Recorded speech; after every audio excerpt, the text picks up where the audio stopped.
মায়ের মন্দির, অন্নপূর্ণা মায়ের মন্দির, কত সুন্দর,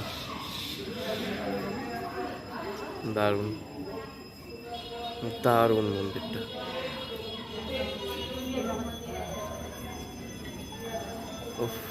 স্ট্রাকচারটা কত সুন্দর ভাই বানানো। এই অন্নভোগের টাইম হয়ে গেছে,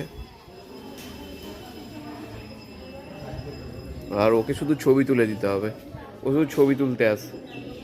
এই যে মায়ের অন্নভোগের টাইম হয়ে গেছে।